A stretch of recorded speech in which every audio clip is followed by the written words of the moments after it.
beth.tv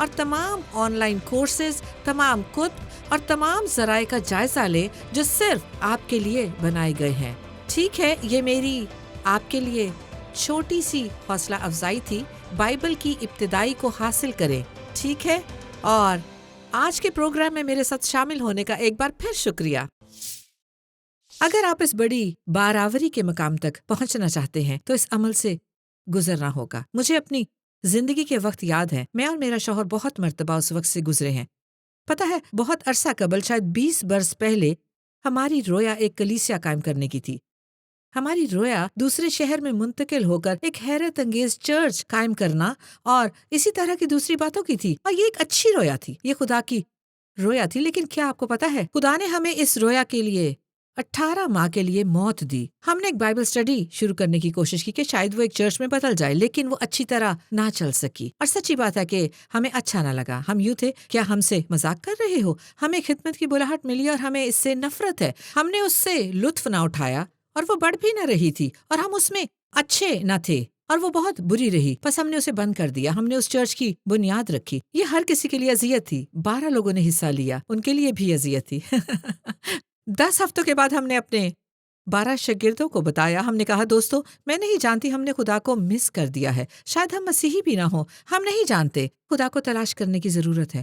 اور میں نے اور میرے شوہر نے صرف خدا کو تلاش کیا۔ ہم نے کہا، خداوند، ہم نے کہیں غلطی کی ہوگی، ہم تیرا فضل محسوس نہیں کر رہے، ہم یہ محسوس نہیں کر رہے کہ ہم جو جانتے ہیں ہم پر تیرا ہاتھ ہے۔ کو پتہ ہے کہ بعض اوقات جب آپ امتحان دے رہے ہوتے ہیں، کیا آپ نے کبھی نوٹ کیا کہ جب آپ امتحان دیتے ہیں تو استاد کچھ نہیں بولتا، استاد فقط آپ کو امتحان دینے دیتا ہے۔ اچھا، تو ہم نے 18 ماہ تک خدا کو ڈھونڈا، ہم صوفے کے ساتھ گھٹنوں کے بل ہوئے، ہم نے دل کی سب باتیں نکال لی اور انہیں کاؤچ پر رکھ کر دعا کی، اے خداوند، جو ہم نے کرنے کا سوچا وہ یہ ہے، لیکن اب ہم یہ بھی نہیں جانتے کہ ہمیں کیا کرنا ہے، ہم شاید یہ بھی نہیں جانتے کہ ہم نجات یافتہ ہیں، ہم اپنی سب سوچیں تیرے حوالے کرتے ہیں، اور جب تجھے مناسب لگے تو ہمارے دل میں یہ خیال اور رویا واپس رکھ دے۔ تو جو کچھ چاہتا ہے کہ ہم کریں، ہم اس پر بات کریں گے۔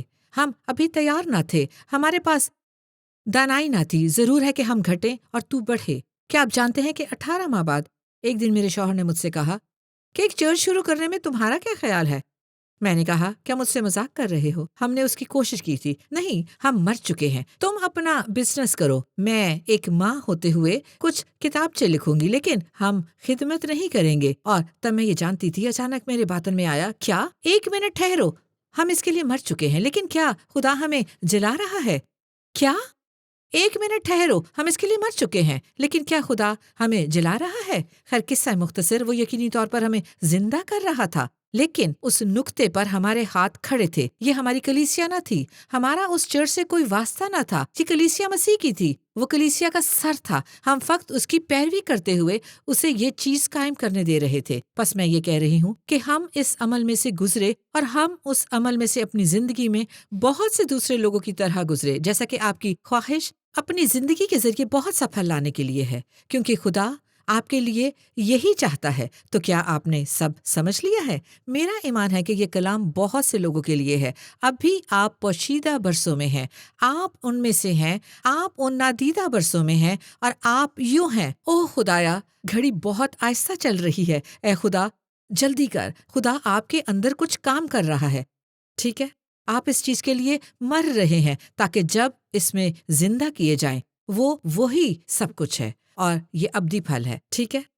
اور یہ حیرت انگیز پھل ہے، اور وہ کرے گا۔ آئیے مرکز باب 8 اور 34 تا 38 آیات پڑھتے ہیں۔ بس پھر اس نے بھیڑ کو اپنے شاگردوں سمیت پاس بلا کر ان سے کہا، اگر کوئی میرے پیچھے آنا چاہے تو اپنی خودی کا انکار کرے اور اپنی صلیب اٹھائے اور میرے پیچھے ہو لے، کیونکہ جو کوئی اپنی جان بچانا چاہے وہ اسے کھوئے گا، اور جو کوئی میری اور انجیل کی خاطر اپنی جان کھوئے گا وہ اسے بچائے گا۔ اور وہ فرماتا ہے، اور آدمی اگر ساری دنیا کو حاصل کرے اور اپنی جان کا نقصان اٹھائے تو اسے کیا فائدہ ہوگا؟ اور آدمی اپنی جان کے بدلے کیا دے گا؟ کیونکہ جو کوئی اس زناکار اور خطا کار قوم میں مجھ سے اور میری باتوں سے شرمائے گا، ابن آدم بھی جب اپنے باپ کے جلال میں پاک فرشتوں کے ساتھ آئے گا تو اس سے شرمائے گا۔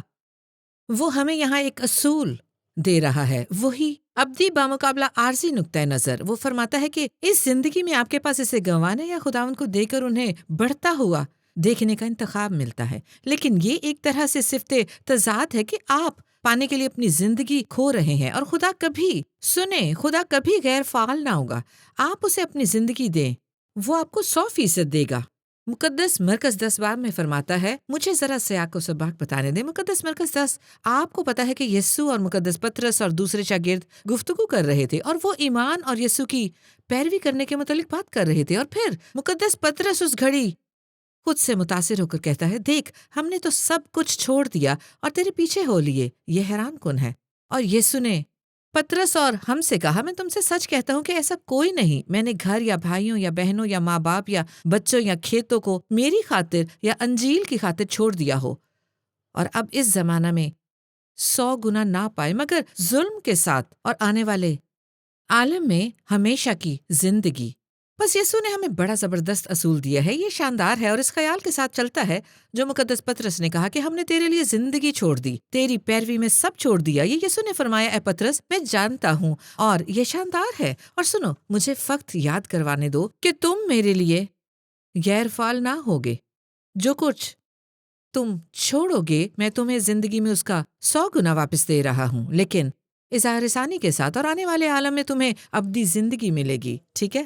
اسی فعال پر مجھے ایک ذاتی کہانی سنانے دیں، کیونکہ میرے خیال میں یہ آپ کی حوصلہ افزائی کرے گی۔ ہم یہاں ایک چرچ کو شروع کرنے کے وقتوں میں تھے، اور وہ یسوع کا چرچ تھا، وہ ہمارا نہیں تھا۔ ہم تمام چیز کے لیے مرتا تھے، لیکن آپ کو پتا ہے کہ مالی طور پر بھی ہم بہت ہی قلیل بجٹ پر زندگی بسر کر رہے تھے، اور ہم نے تمام رقم چرچ کو شروع کرنے پر لگا دی۔ ہمارے پاس اس وقت زیادہ پیسے نہ تھے، پتا ہے کہ ہمارے بچے چھوٹے تھے، 3 بچے تھے، اور میں چوتھے کے لیے امید سے تھی، وہ اچھا، لیکن سب سے بڑھ کر ایک معروف اور مشکل وقت تھا۔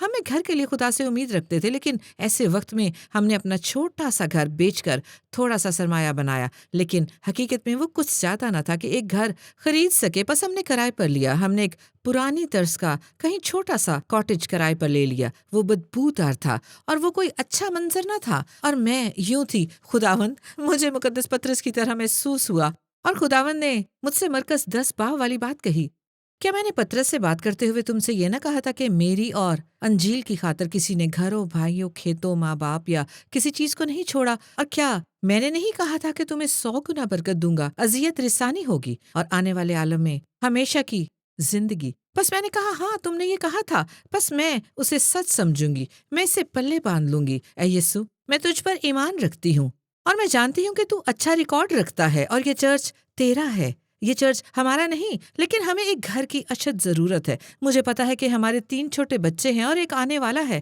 ہمیں ان بچوں کے لیے ایک گھر درکار ہے۔ بس پھر خداوند نے مجھے چیلنج کیا، اس نے فرمایا، تو پھر تمہیں ایمان سے کچھ کرنا ہوگا۔ اگر تم میرے کلام پر یقین رکھتی ہو اور یہ ایمان رکھتی ہو کہ میں تجھے گھر مہیا کروں گا، تو ایمان کا قدم بڑھا کر نئے گھر کے لیے تیاری کرنا ہوگی۔ اچھا، یقینی طور پر میں نے گھر دیکھنا شروع کر دیے۔ ہمارے پاس گھر خریدنے کے پیسے نہ تھے، ہمارے پاس گھر میں رکھنے کے لیے فرنیچر نہ تھا، ہم پر ایسا وقت نہ تھا کہ جا کر گھر خرید سکے، لیکن خدا کے کلام کی بنیاد پر مجھے ایمان سے چند قدم اٹھانے تھے۔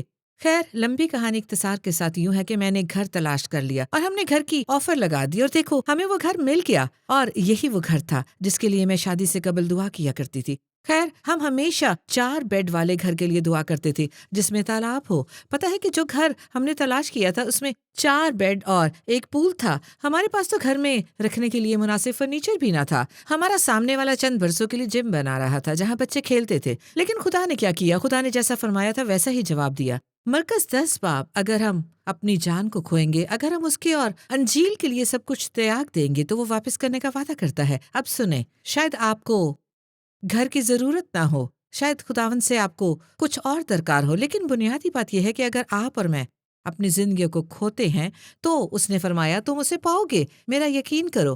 آخری لیکن کم ترین نہیں، رومیو 12:1۔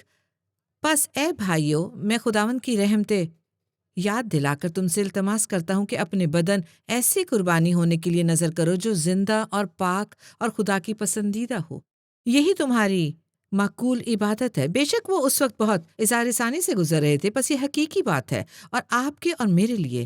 آپ شاید ایسے ملک میں نہیں رہ رہے جہاں بہت اظہار ثانی ہو، لیکن بہرحال ہمیں خود کو خداوند کے لیے ایسی زندہ قربانی بننے کا انتخاب کرنا ہے۔